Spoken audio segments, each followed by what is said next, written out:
some applications, and talk a little bit about the roadmap. Not necessarily in that order. And if anyone has any follow-up questions of anything, feel free to reach me at charlie.berger@oracle.com, or they can follow me on Twitter if you want.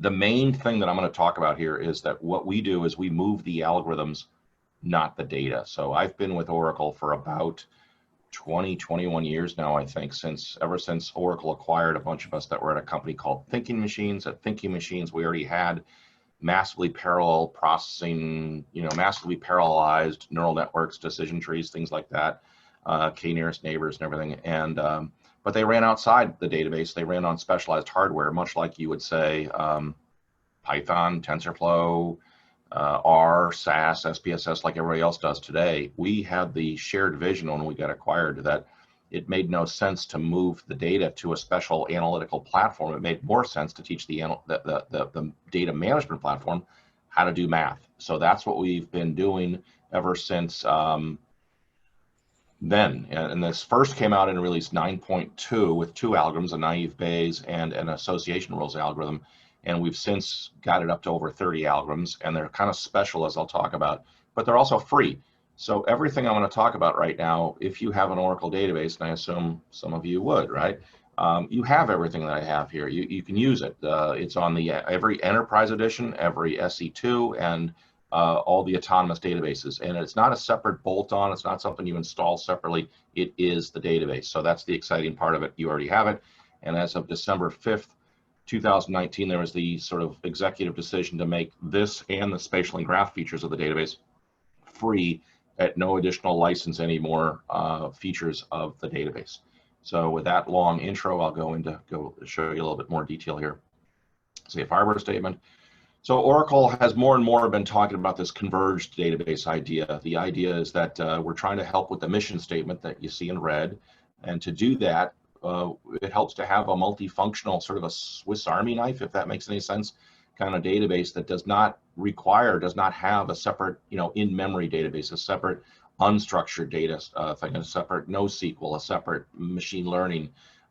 We've decided to add all those, capabilities to the same data management platform, and that's why Oracle is on this mantra of a converged database. And for me, the most exciting part is the ability to sorry for that mouse click there or whatever. To me, the most exciting part is the ability to discover new insights and make predictions, through the machine learning algorithms that we now have built inside the database.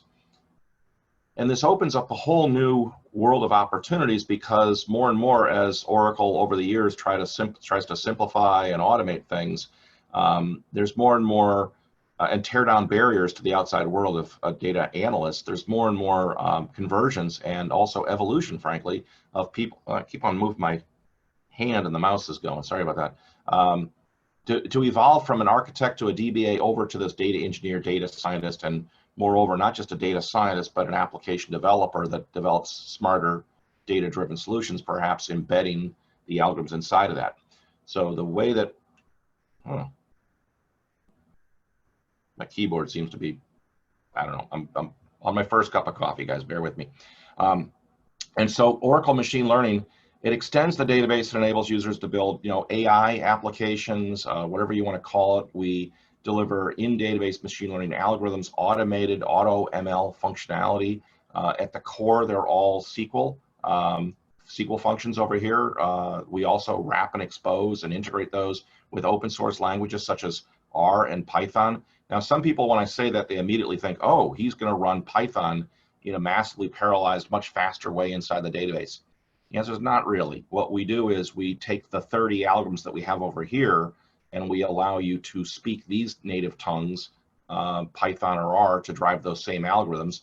And then you can go back and do whatever you wanted with open source Python or R. If you want to make a graph or use a custom package, you can do that, but we're not going to do anything really special or different there. The idea is that we move the data and the algorithms all closer to the database, but the main win there is being able to have these languages drive the native in-database functions.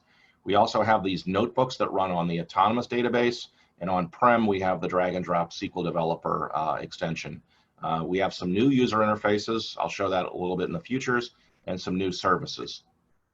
But net, what we're trying to do is make machine learning simple. And what I mean by that is not only simple to build a model, but more importantly, simple to deploy a model. And there's a bunch of studies that say 87% of data science projects fail to go into production. And we see that all too often with everybody else. For our stuff, you can't help it go to production because you build a model, it's a script, you apply the model, it's a script, it's move the script, whatever, it's just a database function. In terms of the algorithms we support, it's fairly extensive. There are over 30 of them. The newest ones are in red, the XGBoost we're adding in, and this other process monitoring, anomaly detection kind of technique that came out of labs that actually has been fairly popular in nuclear power plants, places like that. So we've re-implemented that, made it a lot faster running it inside the database. And you can also deploy that outside of the database with these Oracle services, the OML services for model deployment and monitoring that I'll talk to briefly. What I like to say about these algorithms is that they're sort of not your father's data, if he was a data scientist, he or she, not your parents' algorithms. They are in database implementations of the algorithms, which means they're totally different. They will get the same results, the same sort of predictive models, decision trees, neural networks, and such, but we're building the models 100% natively inside the database, which means not only is it going to run in a totally parallelized fashion, but also if you have data like unstructured data, like I just did a thing yesterday, I'm going to put it out on YouTube. I did it with some other people on predicting what's a good bottle of wine based on price, based on region, location, type of wine, vintner, and things like that, but also the reviews of a bunch of similar wines.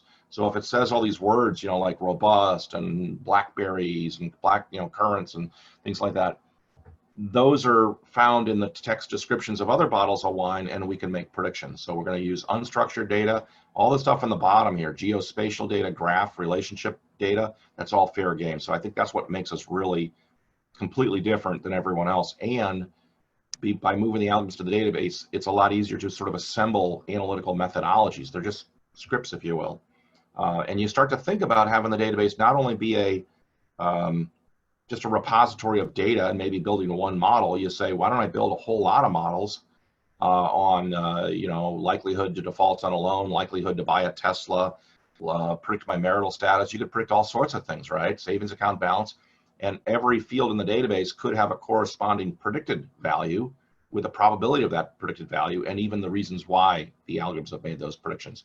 So when you start to think of that, the database does become more like I don't know what you would use, an AI or a thinking kind of database. From a touch point, what you would use on the cloud, we're going to these notebooks. They are Zeppelin-based notebooks. We also support Python in the latest release that's coming out later on this calendar year. So the notebooks will be multilingual. Right now, they're SQL, PL SQL, and Markdown language. We will add Python, and then later on, we will add R. So they will be multi-language user interfaces. There's also a graphical user interface I'll show in a minute that's called AutoML user interface. On-prem, and this little sort of thin line here is trying to depict the difference between cloud, autonomous cloud that is, and on-prem or database as a cloud service. So over here, I can use the drag and drop GUI with Oracle Data Miner. That's part of SQL Developer. I can use RStudio.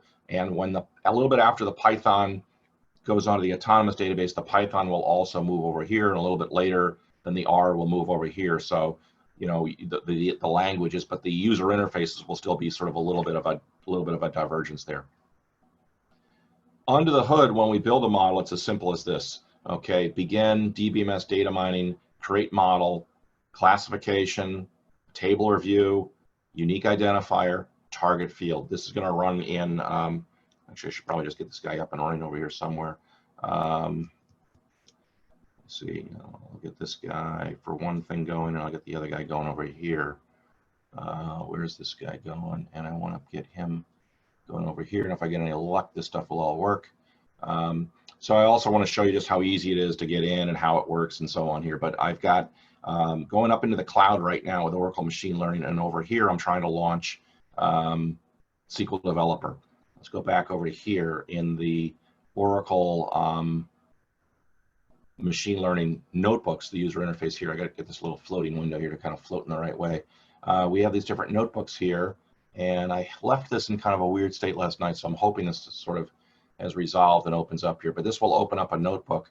It takes just a minute for the VM to fire up over there. So I'm also, while that's waiting, see if this thing's done. So this guy, whoops, So this guy over here, I'm going to show you just kind of what that's doing under the hood. I assume some of you speak SQL, and so I'm going to do this. It asks me to log in and say, okay, I'm using this this instance right here that's running just basically on my laptop. And so where is that? It just ran. And then now if I want to build a model, this is what I was showing you that other slide. This is when I actually build a model. It's a different model. This is a insurance claim fraud kind of model.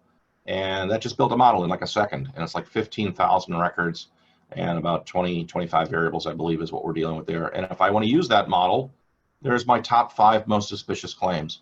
I think I see a chat thing over here. Just for your, oh, they did. Okay, interesting. So the wine demo that that I was going to show actually does more unstructured data as well. So I'll maybe have a chance to show that, or if there's another session after this, I might be able to tease you with a little bit of that. I think it came out pretty good. And so when I build the models, that's what I'm doing, and I just scored the models. And if I'm using the drag and drop GUI, it looks a little bit like this. Now, I think I have a little, at least I did have a little video, and I have a little video in some of the other versions. So I'm going to go over to here and do it sort of live, because I don't seem to have that video working right now, but it also gives me the opportunity to kind of show you what I'm doing here. So I go into SQL Developer, I find Oracle Data Miner, and I have these connections. So on-prem, if you're going to use the thick client, you do have to do a little bit of installation of, not installation, you have SQL Developer and you configure Oracle Data Miner. So if I go into here and I say I'm going to use the Oracle Data Miner, it needs a repository is what's going to ask you for, and you need sysdba to do that. But I am going to go into this guy right here. It's the one I usually use just because it's so simple and easy to understand. It's a nice, friendly data set. It's what we use for the training materials oftentimes too. But this is my workflow, and what I get to do is take guys from over here and drag and drop them. So if I'm going to take a data source like I did over here, I click a data source. It now interrogates the database to see what tables and other schemas that I might have been given access to by my DBA. And I'm going to take, well, I'll take the census data set just for a change here. And there's some census data. And if I want to view the data, I can view the data. There it is. There are the columns. In fact, there's the SQL that is used for that. Now, I'm not going to use the census data set because I've already got this other data flow over here. So this is customer insurance lifetime value data. And if I view the data, I see a bunch of data. It's already sort of set up for a machine learning problem. So I have a target field here that I typically will use is who's going to buy insurance. I could take the what's your lifetime value going to be, and I actually use this lifetime value numerical value to then bin that as part of the demo. But it's kind of nice, well-behaved demo data. And if I want to visualize that data, I can use an Explore node, and the Explore node is going to do all these statistical functions inside the database. So min, max, standard deviation, these are all things that we do inside the database. And if I want to visualize that thing, then I just say view statistics, and there we go. And these are the simple histograms or bar charts with a grouping variable, perhaps. So very, very straightforward. One of the first steps in doing machine learning is to sort of understand your data. And we're doing that. Now we're going to prepare the data, or at least look at it in another way. Oh, I did this, I changed this. This was trying to show off another feature. I'm going to do this again with the buy insurance. And I'm going to say system determined, which means if I have an unbalanced data set, which I have here, it's going to detect that and do, what am I saying, run stratified sampling. Told Z guy to get my coffee to be in my best form here, so I get another dose of the coffee here. So now we're doing the attribute importance. The slowest part of this is actually just running the note that the workflow to send the XML to the database to tell it to go off and do something, where it actually runs the model, the attribute importance model. It's lightning fast. And what it said is these are the different variables that are coming in. Now, I don't know why I turned that guy off. I'm going to put him back in so I can kind of double click on that and make him go back in there. And then I'm just going to take the guy at the very end here just while we're talking and say run. And this is going to go off and just build, I think right here we're building 4 different classification models. You can see we're building a generalized linear model, a support vector machine, a decision tree, and a naive Bayes. There are default settings for each of these, and we can override those. We can say whether or not we want to use a linear or a Gaussian kernel for SVM, whether or not we want to have ridge regression, and if I want to climb inside lower than the GUI or lower than the GUI, the APIs go into much greater detail. So I can put in, I have much finer atomic level API control over everything I'm doing. Here we expose the most commonly used features and functions. So right here, I've already finished building 4 different models. I'm now applying the models, and now what I'm actually doing is leaving the results inside the database, so I can go back and what I do actually is come back in with Oracle Analytics Cloud. Okay, so let's just finish that guy off there. But once that's done scoring, and this could be something I just schedule. I go up to here, the scheduling thing, and I say just schedule this, create a schedule, whatever, or have a job if I want to. This will also generate the scripts. But if I compare my test results over here, I can say, well, I want to do a lift chart, compare the different lift charts. I can do ROC, can do a bunch of different things. If I want to view a model, I could view, like, say, a decision tree. There's different model-specific viewers for each different thing that I'm doing. And again, all of this is free. There's no additional charge. You can do all this stuff, you know, tonight, tomorrow, this afternoon. And so after I've done the scoring over here, what I'm going to do is, I guess I'll just show you the, show it right here real quickly. I'll move on with the presentation. For each of these different predictions, I can sort these predictions. So let's say this is the, yeah, that's my probability. I was trying to see if I labeled it the right way. So that's descending order. And there we go. So let's just take this guy here down a little bit further.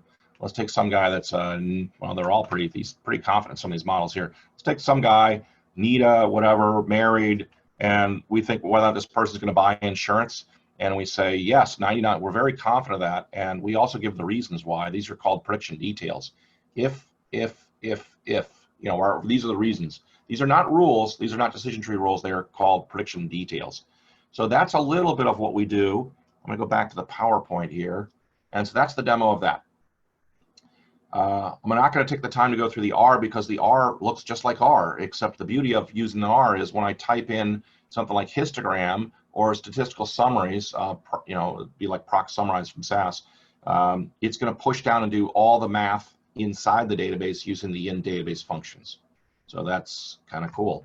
And then we also have the notebooks, which I'll try to demo in a little bit here, watching the clock. And the notebooks are Zeppelin notebooks. We do not use Jupyter like the OCI data science guys do. We're two different departments in Oracle. We built ours before they built theirs, and they're just sort of different. In the future, there will be a little bit tighter of a roadmap between those two, is what we're trying to do. But right now, they are pretty much an open source only, you know, specialized in open source. We are pretty much inside the database, and then extend and integrate with open source, and we'll have a touch point where those two things start to touch better together, with no defined date on that, but it's part of the roadmap.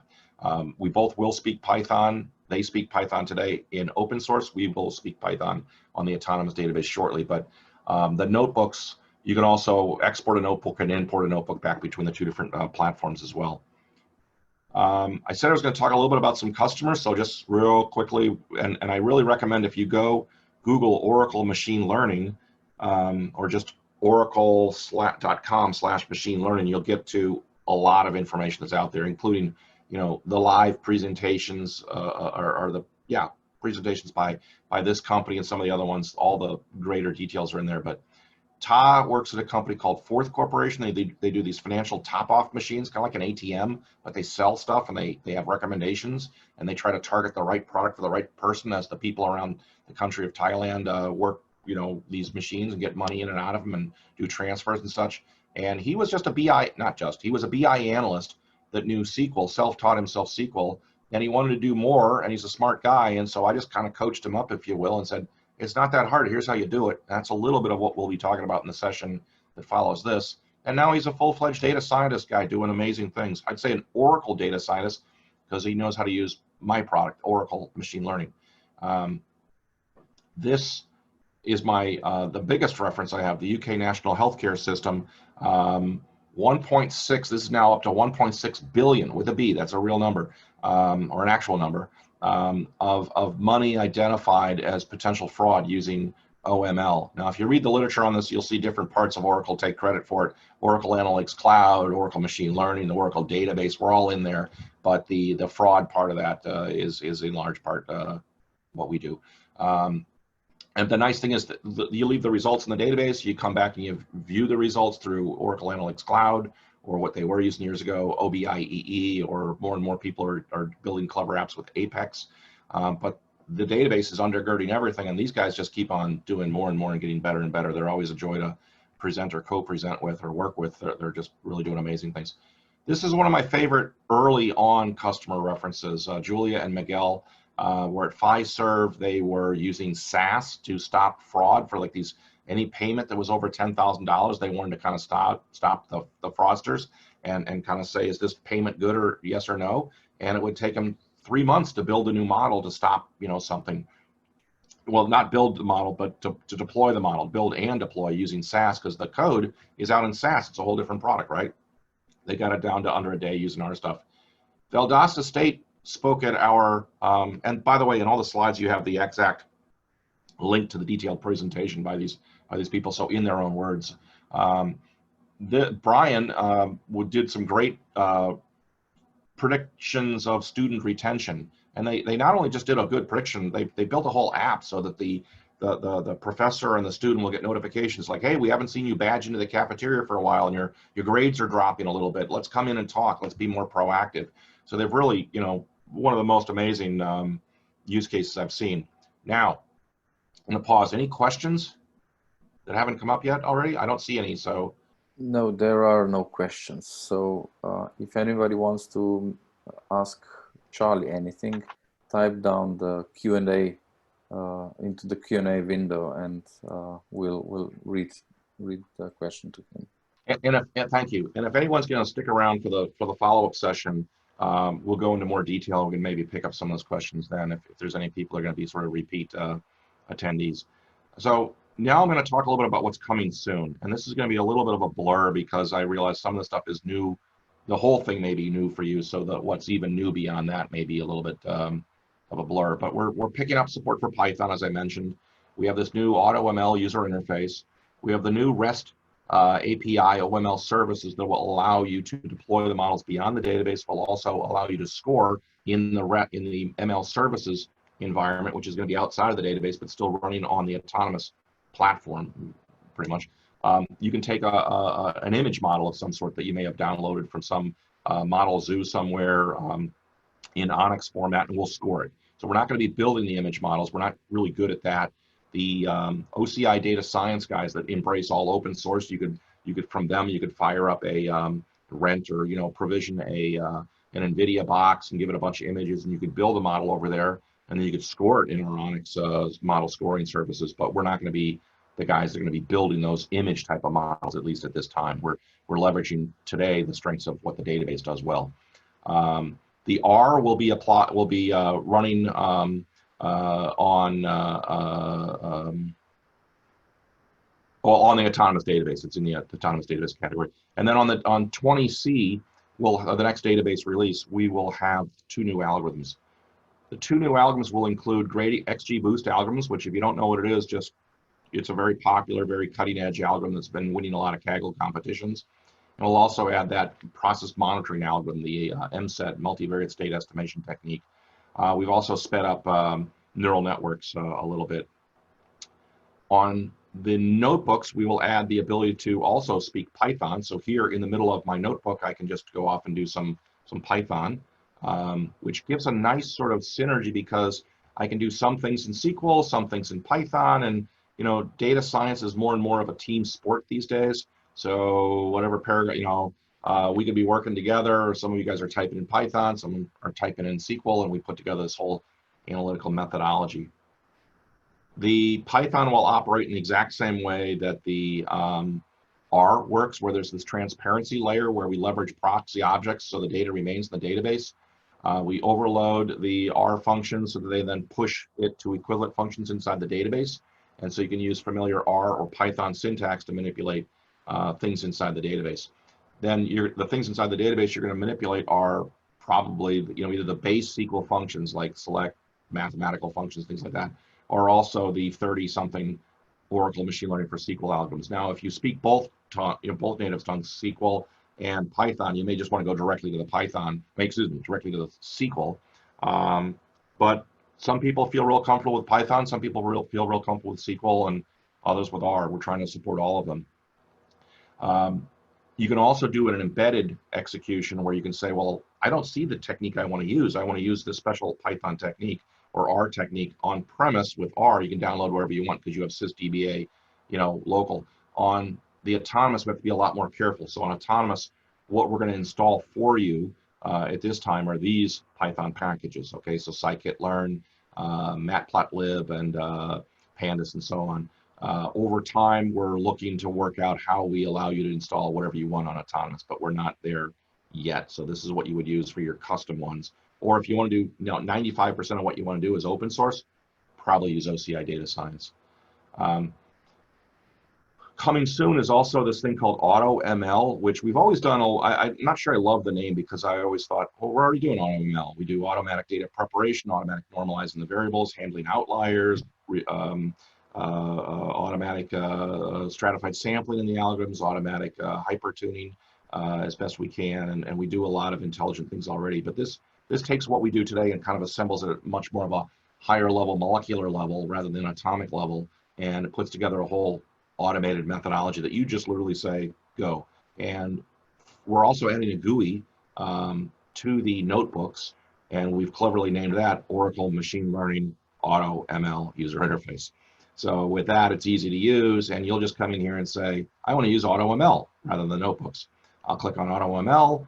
I'll create an experiment, maybe targeting my best customers. What's my data source? I'll pick a data source here, and this is the SH schema data that we ship with the database today.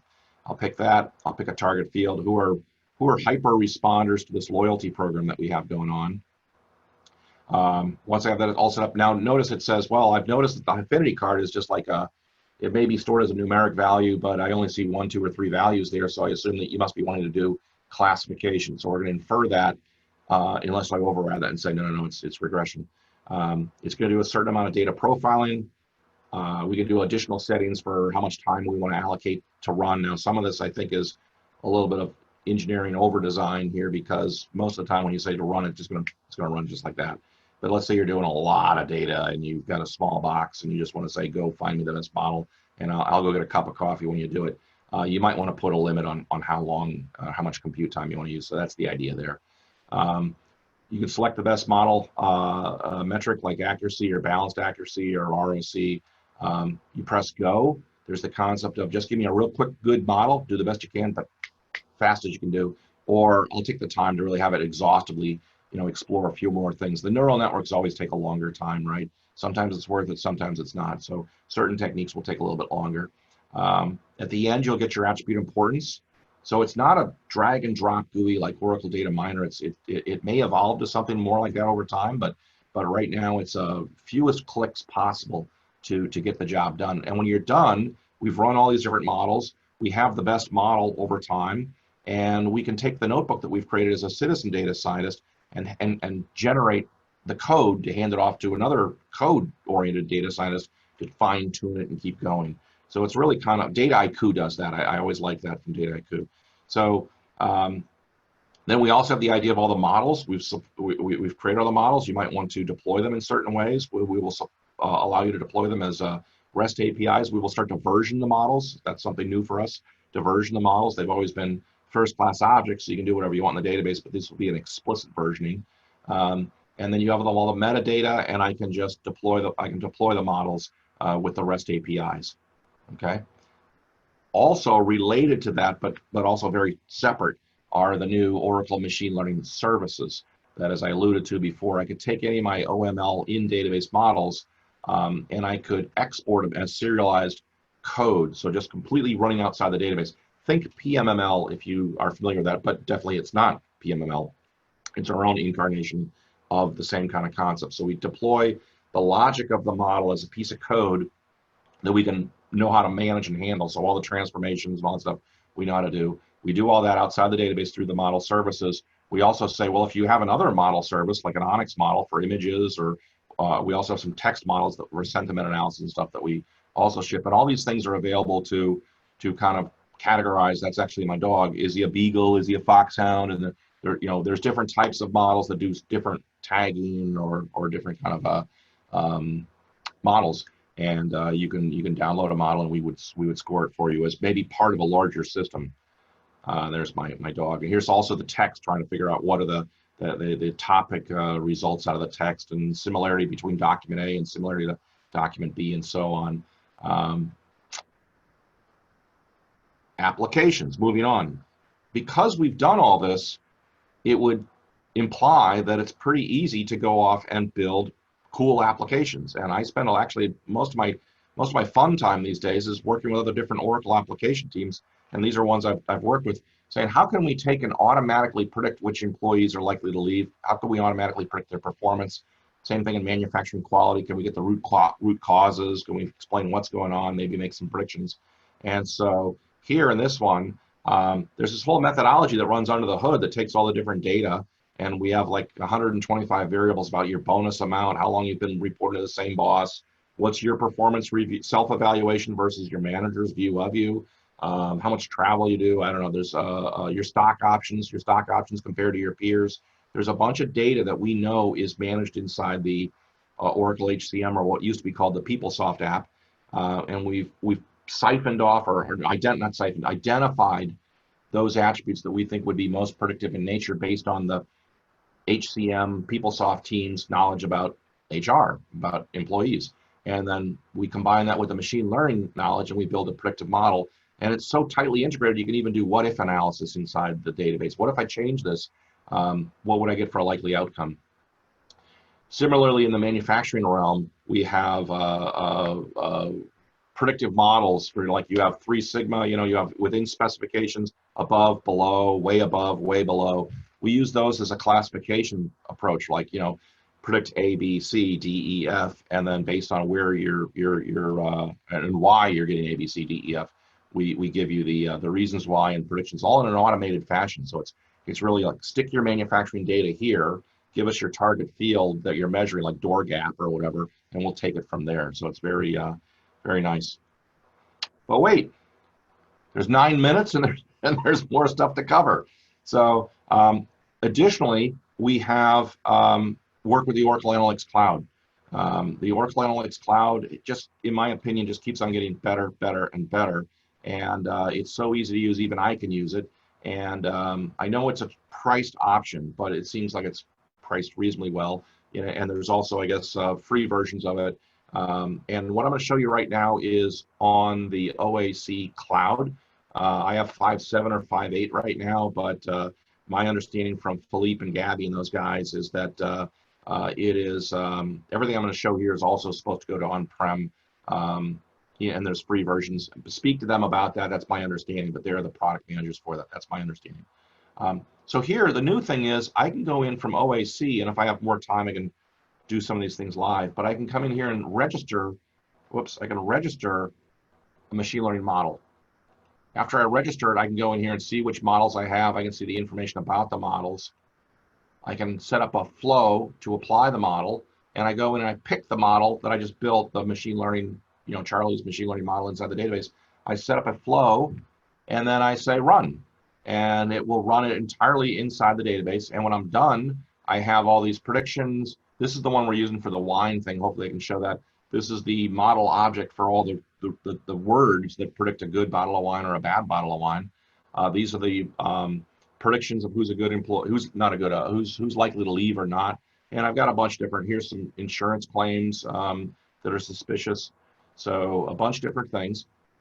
And what's nice is now I can come in as a data analyst and sift through that data, see, well, what probabilities or what business travel or department. And I'm not just looking at just a report, I'm looking at a more intelligent report using all the interactive filters, all the interactive brushing, all that kind of cool stuff that OAC brings to the table. And here's my favorite one with the wine. We have these Kaggle, this Kaggle data set with all other people, Francesco and Brendan and stuff may have shown this earlier. I don't know if they were showing it with the unstructured data as well. That's what we're doing here. And we're taking all the unstructured data to build the models, and then impressive, long, dense, concentrated, elegant, structured, delicious, complex.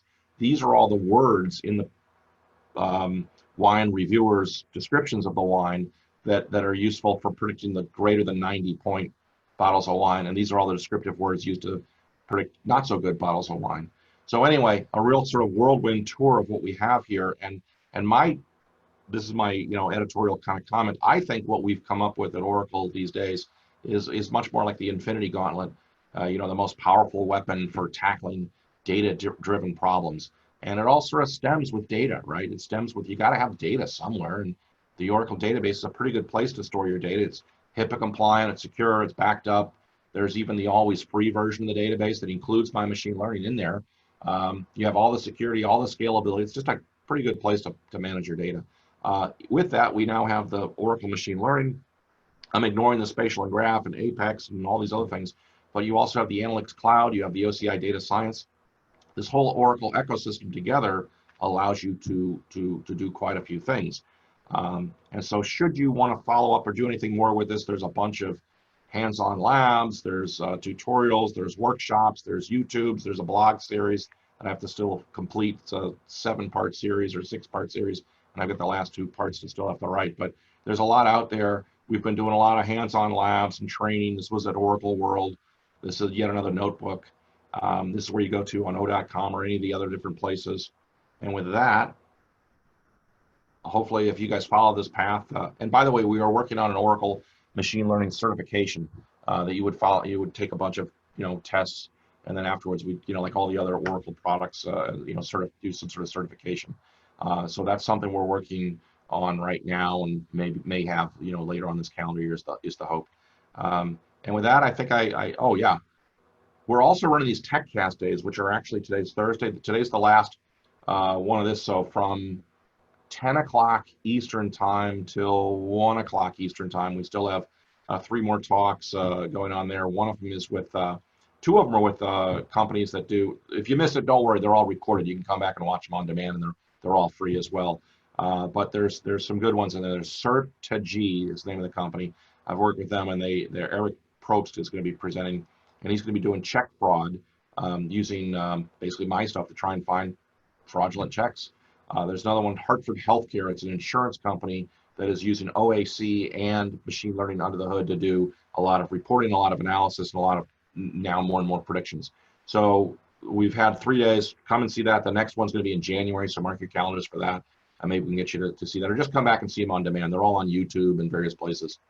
And with that, Ziga, I'm going to say thank you very much for having me present at your audience here. Are there any questions? We are a bit silent today on the questions, so I don't see any open questions. However, maybe I have one. When you were talking about this AutoML, so I know that AutoML is now with the data science, the new Oracle library, whatever it is called. Yeah. Which enables. Is this the same thing that you're talking about, or is this something different? Oh, it's the same in concept. It's kind of like saying I have an electric car. Is the Chevy Volt the same as the Honda Prius or whatever like that? It's the same concept. It's just saying, and I can go back to the slide, but it says like, let me go back to the slide on that one. It's kind of an interesting thing. The initial thought where in a lot of the work, the original code, I'm not trying to say that it's not just an average. I'm not trying to say it's nothing. But it's more or less the conceptual approach, and then the implementations are different. So also you can get AutoML from different companies like Data Robot and different kind of guys. Mm-hmm. They're all sort of like, how do you build an electric car? How do you build something that does more and more automation? So what we do here, for the auto, so this is an in-database implementation of the same concepts of AutoML. So the very first thing we do is, and I thought this was kind of crazy at first, but the automatic algorithm selection. Well, that's kind of weird, right? What's going on there? Well, I always thought if it's a regression technique, you're going to use a generalized linear model, a support vector machine, maybe a neural net. And if it's a classification, you're going to use one of the other ones, right? Well, what if I have very, very sort of sparse data? Well, decision trees don't do so well for sparse data, right? And what if I have a bunch of dense data, but it's got all these sort of non-linear relationships that are discovered in the data? Well, a linear Gaussian or a linear GLM model is not going to work so well. So the labs guys had something like, I don't know, 250 different data sets. They had run a bunch of tests and experiments on, and they actually built a predictive model to predict based on the kind of the shape and the density and the cardinality of your data set, what type of algorithms seem to probably work the best. So this first kind of an experiential domain knowledge model in there that kind of says, based on your data, we're going to throw these guys out. They don't make any sense. So that by itself saves you a lot of time and energy, right? So that's what we're doing here, finding the best algorithm set, algorithms, without an exhaustive search. The feature selection then says, well, let's do what we do manually today. We say, well, if you want to do attribute importance, you can do that.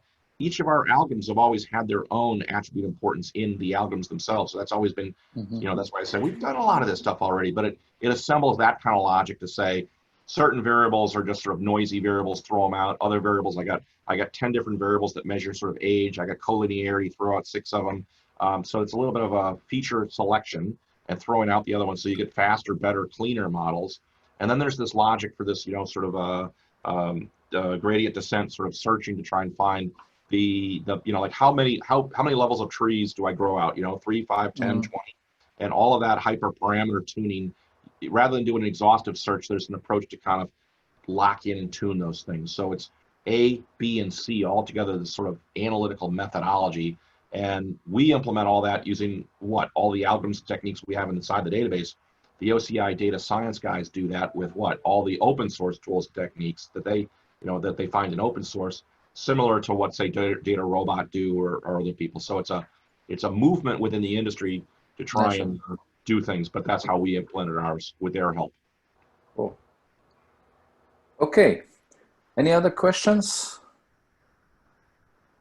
If not, then let's make a break for 10 minutes.